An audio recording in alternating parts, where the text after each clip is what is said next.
Le docteur Martin Edwards, un nom murmuré avec respect dans les couloirs sacrés de l'hôpital Mercy, un phare d'espoir, un témoignage de dévouement. Son parcours, un témoignage de la force de la volonté. Un jeune garçon, issu d'un milieu modeste, il a osé rêver. De scalpel et de suture, de guérison et d'espoir, il s'est élevé. Un prodige académique, un étudiant brillant. Son intelligence, indéniable, il a excellé. À travers les épreuves difficiles des études de médecine, son talent, un phare, sa compassion, un guide, il a gagné sa place. Parmi l'élite, un chirurgien renommé, un maître dans son art, il était un symbole de l'excellence noire, un témoignage de la puissance de la persévérance.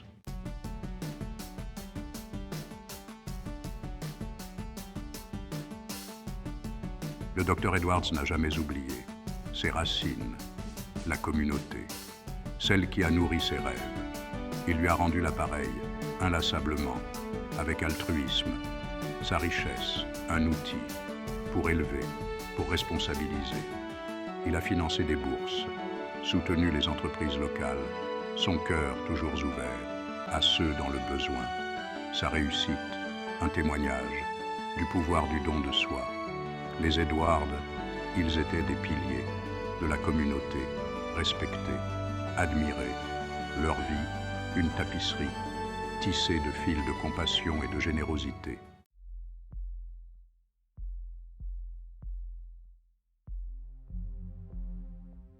La vie du docteur Edwards, un témoignage de son serment.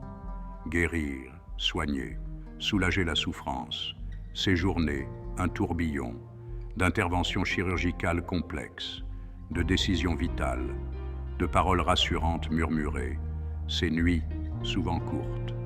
Le poids de la responsabilité, un compagnon constant. Pourtant, il n'a jamais faibli, jamais hésité. Ses patients, bien plus que de simples cas. C'étaient des vies confiées à ses soins. Son cœur, lourd de leur douleur. Son esprit, élevé par leur victoire.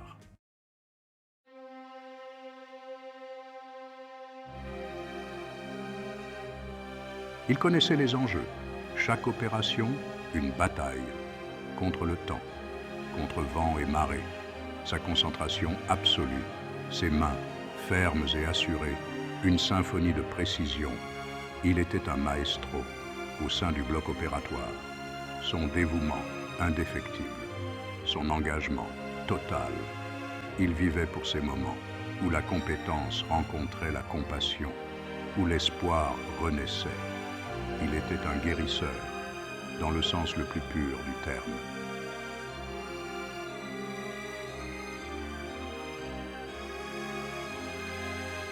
La sonnerie stridente, brisant le calme de la soirée. Le docteur Edwards, surpris. Il attrape son téléphone. L'identification de l'appelant clignote. L'hôpital Mercy. Son cœur rate un battement. Une montée d'adrénaline familière. Il répond. C'est le docteur Edwards à l'appareil. La voix à l'autre bout du fil, urgente, paniquée. Docteur, on a besoin de vous. Tout de suite, c'est Madame Campbell. Son état se dégrade.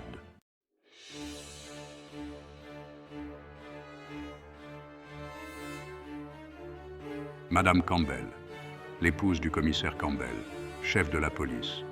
Il les connaissait personnellement, des personnalités respectées de la communauté, leur vie. Liés, par le biais de galas de charité, des collectes de fonds. Maintenant, sa vie ne tenait qu'à un fil. Il ne pouvait pas perdre un instant. Chaque seconde comptait. Il enfla ses vêtements. « J'arrive », aboya-t-il dans le téléphone. Sa voix, un mélange de détermination et de peur.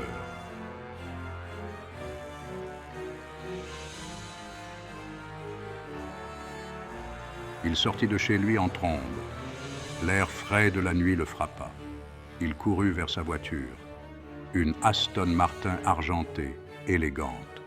Symbole de son dur labeur, de sa réussite. Ce soir, elle était une bouée de sauvetage. Il quitta son allée avec fracas.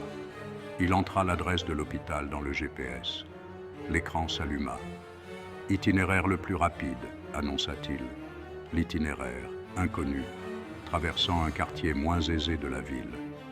Mais le temps pressait.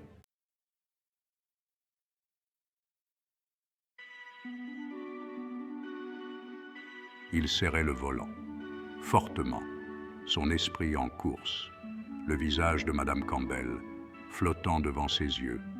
Cela faisait des mois qu'il n'avait pas pratiqué de chirurgie d'urgence. Pas depuis. Il repoussa cette pensée. Il devait se concentrer. Il était si près de l'hôpital. Il pouvait presque voir les lumières. C'est alors qu'il les a vues. Des lumières clignotantes, rouges et bleues, se reflétant dans son rétroviseur. Son cœur se serra. Il ne roulait pas trop vite. Si. Que se passait-il?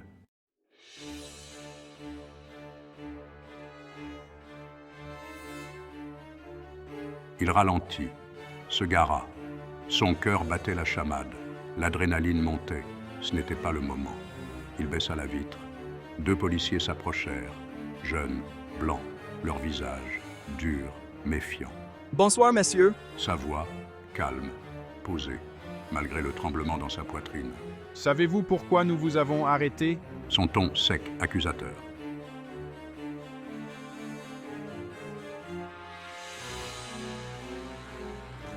Non, agent, je n'ai pas. Son esprit s'emballe. Avait-il grillé un stop? Avait-il un feu de cassé sur sa voiture? C'est un quartier sensible, monsieur.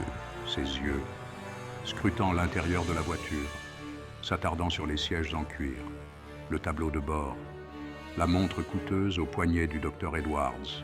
Le docteur Edwards sent un nœud se resserrer dans son estomac. Il connaissait ce regard, le jugement, les préjugés, tout cela à cause de sa couleur de peau.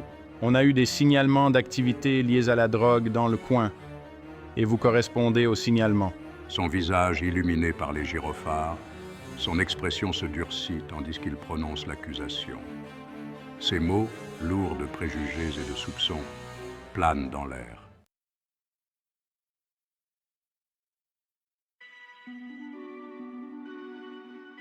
Trafic de stupéfiants? Officier, vous faites erreur. Je suis chirurgien. Je suis attendu d'urgence à l'hôpital Mercy. Il a brandi sa carte professionnelle, espérant les ramener à la raison, espérant qu'ils le croiraient. Mais leurs expressions sont restées inchangées. Une urgence?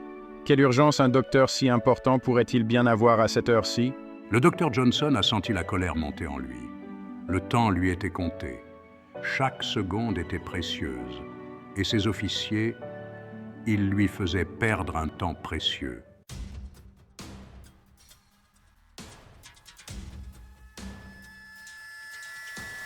C'est une question de vie ou de mort. Il faut que j'aille à l'hôpital, tout de suite. Mais ses paroles restèrent sans effet. Les officiers échangèrent un regard. Une communication silencieuse.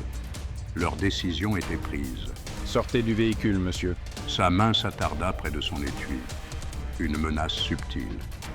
Le docteur Johnson n'arrivait pas à croire ce qui était en train de se passer. Il était un membre respecté de la communauté, un chirurgien. Et pourtant, le voilà, traité comme un criminel.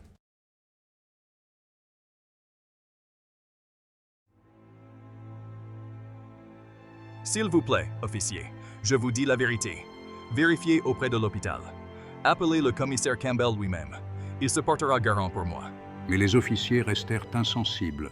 Gardez ça pour le poste, monsieur. Vous avez le droit de garder le silence. Et sur ces mots, ils lui passèrent les menottes, le métal froid lui mordant les poignets, symbole de son impuissance, sa voix, ses supplications, couvertes par le hurlement des sirènes.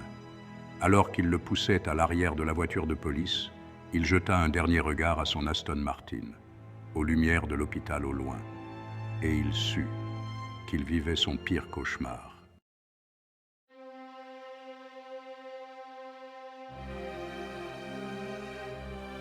Le cœur battant de l'hôpital Mercy, un tourbillon d'activité, des médecins et des infirmières, le visage marqué par l'inquiétude, se déplaçaient avec une urgence maîtrisée. au centre de tout cela, se trouvait Eleanor Campbell.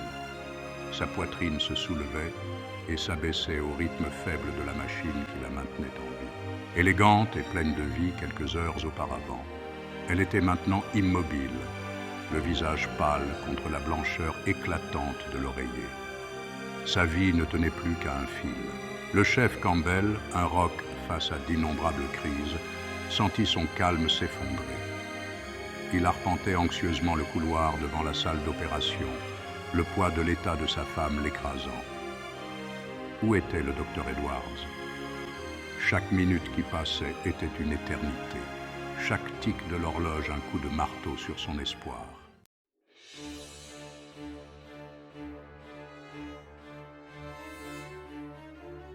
La nouvelle de l'état de Madame Campbell s'est répandue dans l'hôpital comme une traînée de poudre. Les infirmières murmuraient des condoléances au chef Campbell, leurs visages reflétant leur inquiétude. Ils avaient déjà assisté à cela d'innombrables fois. La lutte acharnée pour la vie, l'attente insoutenable d'un miracle. Le docteur Lewis, l'interne de garde, avait fait tout ce qui était en son pouvoir.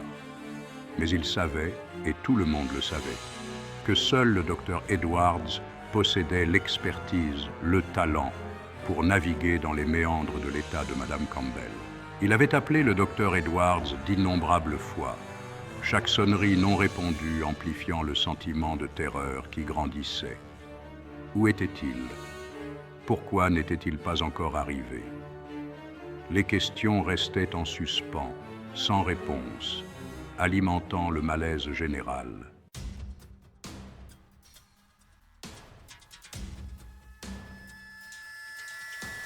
Dans le bloc opératoire, l'atmosphère était tendue. Chaque bip des moniteurs, chaque consultation murmurée, rappelait cruellement le temps qui s'écoulait. Les signes vitaux de Madame Campbell chutaient, son corps livrant une bataille perdue d'avance contre l'ennemi invisible qui l'habitait. Le docteur Lewis, le visage juvénile maintenant luisant de sueur, travaillait sans relâche, chaque mouvement alimenté par un puissant cocktail d'adrénaline et de peur. Jamais il ne s'était senti aussi dépassé. Il avait besoin du docteur Edwards, besoin de ses conseils éclairés, de sa main sûre. Mais les minutes continuaient de s'écouler, et l'homme qu'il considérait comme son mentor était toujours introuvable.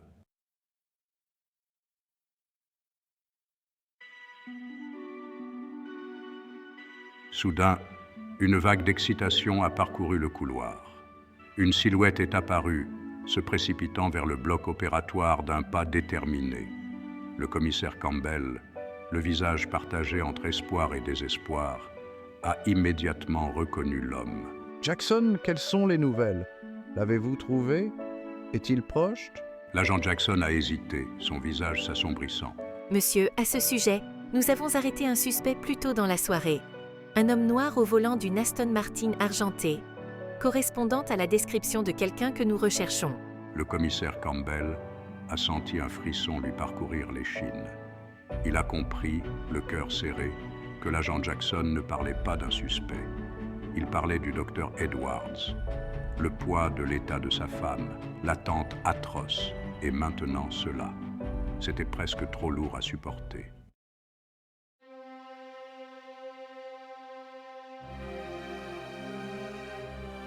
Le bruit de la porte de la cellule résonne dans le silence.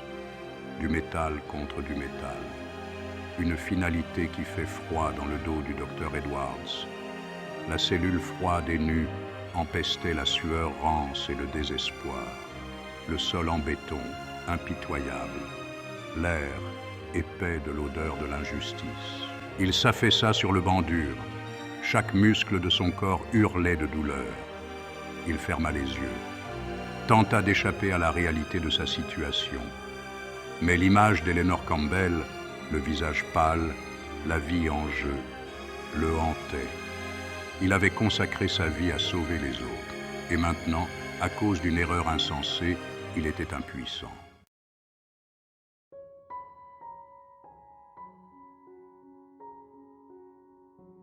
Le temps perdait tout son sens.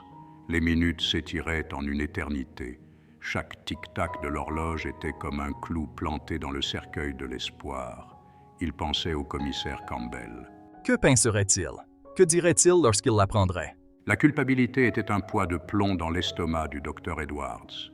Il imaginait les infirmières affolées, les murmures inquiets, le bloc opératoire, prêt et en attente, son bloc opératoire, son équipe, son absence, un vide béant au milieu d'un ballet soigneusement orchestré.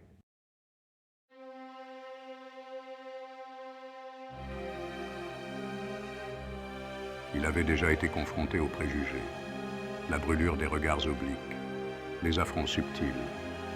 Mais rien ne l'avait préparé à cela, ce sentiment brut et viscéral d'impuissance. J'avais travaillé toute ma vie pour défier les stéréotypes, pour prouver que j'étais plus que la couleur de ma peau, que j'étais médecin, un guérisseur, un homme qui a consacré sa vie à sauver les autres. Et pourtant, à leurs yeux, il n'était qu'un noir de plus dans une belle voiture, coupable jusqu'à preuve du contraire. L'injustice de la situation lui brûlait la gorge comme de la bile.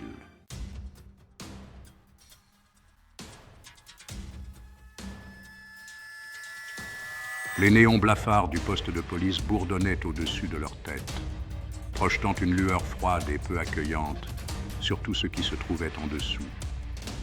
L'air était lourd de l'odeur du café rassis et de la sueur nerveuse, une combinaison qui semblait imprégner les murs même du poste.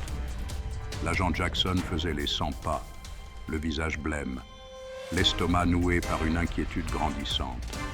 Chaque pas qu'il faisait semblait résonner plus fort dans le silence, amplifiant son anxiété. Je n'arrivais pas à me défaire de l'image du docteur Edwards, les yeux emplis d'un mélange de colère et de désespoir, alors qu'on l'emmenait menotté.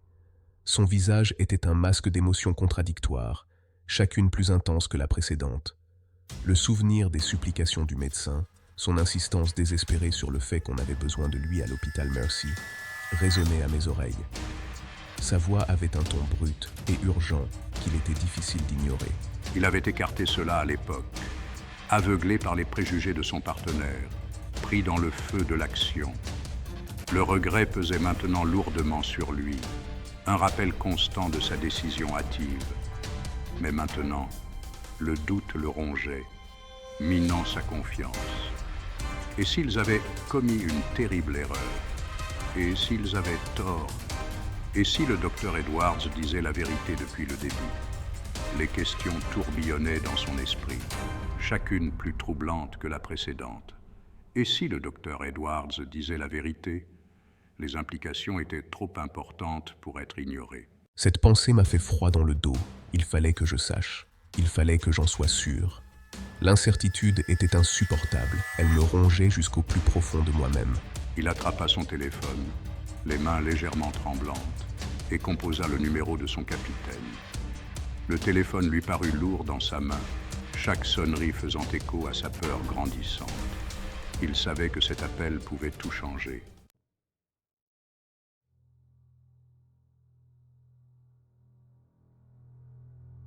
Capitaine Miller à l'appareil. Capitaine, c'est Jackson. On a un problème. Monsieur, on a peut-être fait une erreur. Une grosse erreur. C'est à propos du docteur Edwards. La voix de Jackson était tendue d'anxiété alors qu'il racontait les événements de l'heure passée. Il décrivit le docteur Edwards, sa voiture, et l'appel affolé de l'hôpital Mercy. L'appel était arrivé juste au moment où il bouclait une autre affaire. L'urgence dans la voix de l'infirmière était indéniable. La peur grandissante qu'ils aient arrêté le mauvais homme le rongeait. Le silence accueillit sa confession. Un silence lourd d'accusations muettes et d'une horreur naissante. La pièce semblait retenir son souffle. Puis, la voix du capitaine Miller, froide et tranchante, coupa la ligne.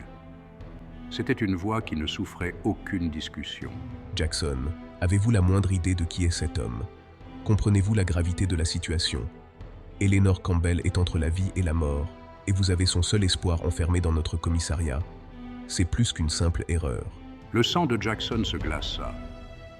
Le poids de son erreur lui pesait dessus comme une force physique. Il savait que Madame Campbell était la femme du chef, mais le poids de cette connaissance, les conséquences potentielles de leurs actes, ne lui étaient pas vraiment apparues avant cet instant précis. La prise de conscience fut écrasante.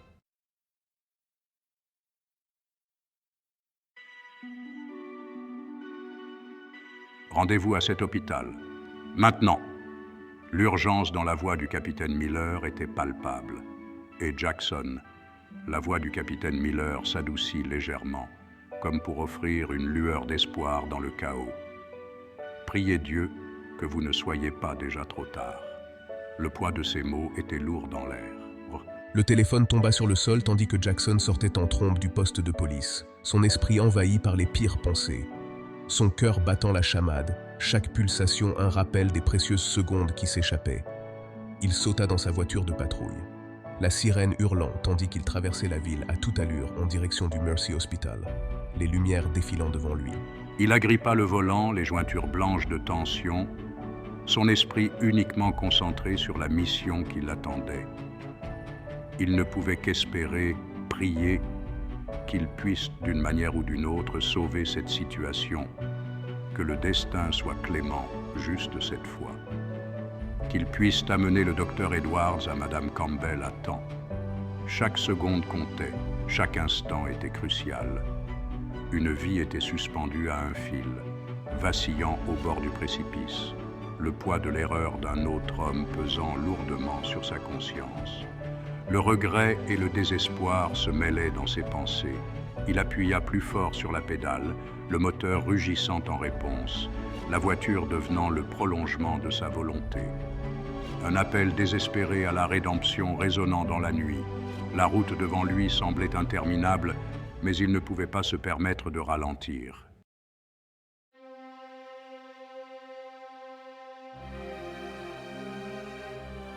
Le crissement des pneus déchira la nuit tandis que l'agent Jackson pila, sa voiture de patrouille s'immobilisant en glissade devant l'entrée des urgences.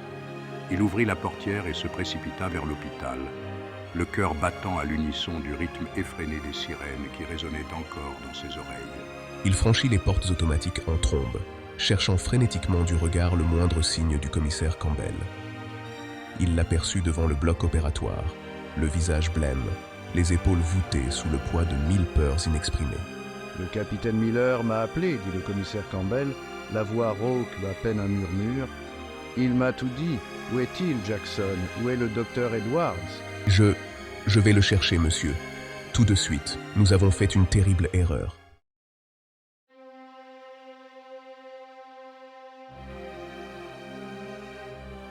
L'homme qui était autrefois une lueur d'espoir, un témoignage de la puissance de la persévérance, se retrouvait maintenant aux prises avec l'amère vérité que les préjugés pouvaient encore montrer leur visage hideux, même face à ses accomplissements. Il savait, au plus profond de lui, que le processus de guérison serait long et ardu, un voyage semé d'embûches émotionnelles et hanté par le spectre persistant du doute.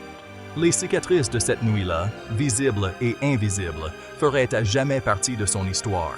L'arrestation qui a failli coûter la vie à un homme a cruellement rappelé que la lutte pour l'égalité, pour une société où le jugement est fondé sur le caractère plutôt que sur la couleur de peau, était loin d'être terminée.